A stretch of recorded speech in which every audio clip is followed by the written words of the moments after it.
I want to just talk a little bit more about both what Kairos is and how we might engage with it, and how it relates maybe to churches that some people may have had experience of.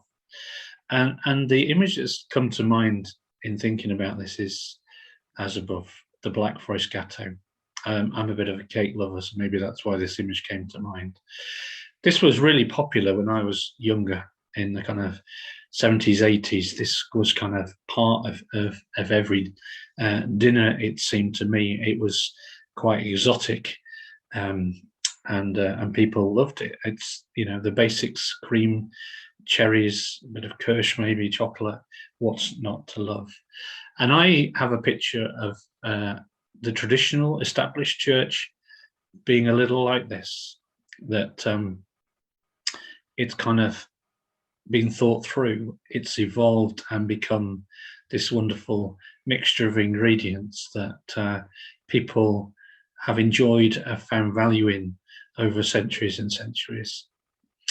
But a little bit like the Black Forest Gateaux, even though it's a wonderful dessert, it's sort of fallen out of popularity, sort of fallen out of favor with people. And for some reason, it just stopped appearing on menus, and people didn't eat it so much, maybe because it's quite calorific, I guess, but others have certainly taken its place. But what I've noticed of recent years is that it's returned in the form of a deconstructed dessert. And I've seen lots of cookery shows and seen it on menus of posh restaurants, where the ingredients have been each reimagined and represented in a new, perhaps more intense, more interesting way. But the test of a deconstructed dessert is that when you take a little of all the elements present, you get the taste of the whole cake. It tastes like a Black Forest Gateaux, because that taste is still a wonderful taste. Kairos, I feel, is a little like this deconstructed gateau. What we seek to offer and present and share are all the ingredients of church that we may see, not particularly necessarily all in one denomination or stream of spiritual belonging, but drawing on a richness of tradition and approaches. And we've represented them in slightly different ways that we hope might inspire and attract people to taste them afresh. And so we've moved online with several activities, which is allowing us to reach perhaps and bring together groups of people who share a passion but have been isolated from a critical mass to get things going. We're perhaps using new techniques like the photography church to worship in different ways, although you still see some of the marks of church within what we do as a gathering. But we believe the whole still has within it, if not now, that certainly the possibility, as we continue to develop, the marks of church, the marks of the fullness of what it is to be in relationship with Jesus Christ as a group of people. But we recognize for some people that they don't want the whole of a cake.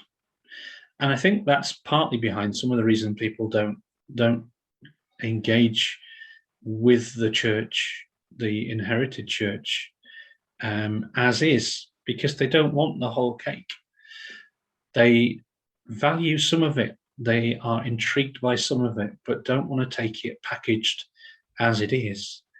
And so we hope for Kairos that people might be encouraged to try an element that they've never tried before, but not necessarily having to get all the elements to make the full cake from Kairos.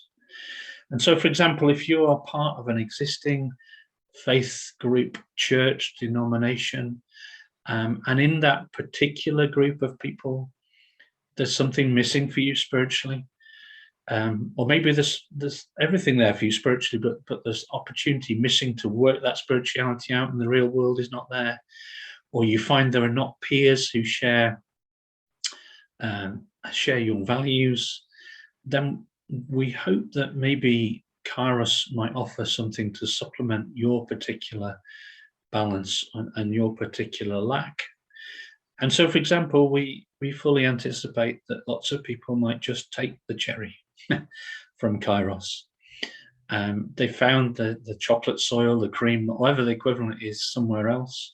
Maybe they're part of several churches and groups. Maybe they're part of an environmental group and a Catholic church, but they really love the use of images in worship that we explore in Kairos. Or they really want to be part of an active group that makes a difference to refugees, and they engage with that group within Kairos. We're very open to that reality and hope we can help those who feel the choice is to leave where they are and find something better, or to stick with it and feel limited. We hope we might be both as a supplement and place of refuge. But we also really hope that for those who perhaps have no faith belonging, that they'll taste each and every element of what we offer and appreciate the whole of the journey that we share together. There are all sorts of ways in which we do that, and you'll find lots of them. I talked about a few of them as we went through my kind of breakout, and they keep growing. And we have the idea of a kind of a Kickstarter, the launch pad, where people can bring new ideas and share that passion. And we cast the net for others to come and join us and be part of that. Our website is kairosmovement.org.uk.